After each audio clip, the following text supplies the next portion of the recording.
Bonjour à tous. Alors aujourd'hui, je vous propose de réaliser ensemble un petit moteur de recherche. Alors quelque chose de sans prétention, assez simple, qui va nous servir par exemple dans le cadre d'un site e-commerce pour trouver, je sais pas moi, les claviers bleus, les souris rouges, etc. Vous avez ce type d'association de mots qui nécessite d'aller extraire d'une base de données des produits qui correspondent. Vous allez voir que finalement, c'est pas si complexe que ça. On peut faire quelque chose d'assez simple et efficace. Et pour ça, je vous ai préparé une petite base de données de travail. Donc, dans cette première partie, je vous propose déjà de mettre en place la base de données et dans les parties suivantes, on verra après comment on fait pour faire fonctionner notre moteur de recherche.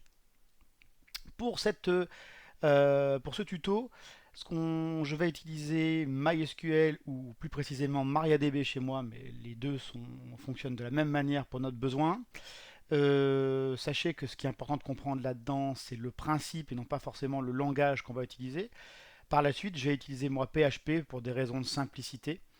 Mais vous pourrez tout à fait, si vous avez compris le principe, le porter dans n'importe quel autre langage.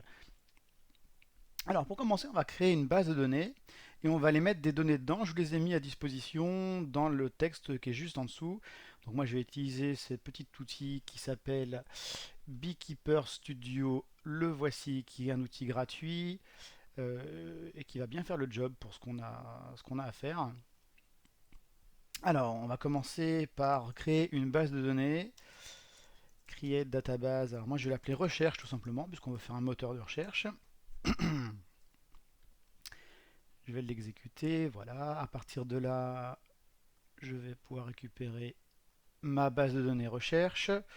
Et j'ai prévu dans le presse-papier un script à exécuter que vous avez à disposition juste en dessous.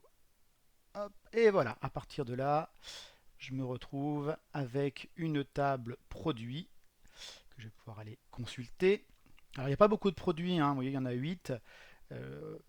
L'idée, c'était pas de vous faire quelque chose d'hyper dense, c'était d'avoir un échantillon de produits, on va dire, assez facilement repérable. On voit assez vite ce qu'il y a dedans, c'est des fournitures de bureau. Ça va nous permettre quand même de faire des petits tests. On va pouvoir chercher tout à l'heure, par exemple, les stylos qui sont bleus, rouges, verts, etc. et voir dans quel ordre ça sort. Voilà pour cette première partie. Et juste après, on va voir un peu quel est le principe qui va nous permettre d'aller chercher ces produits qui correspondent à nos besoins. A tout de suite.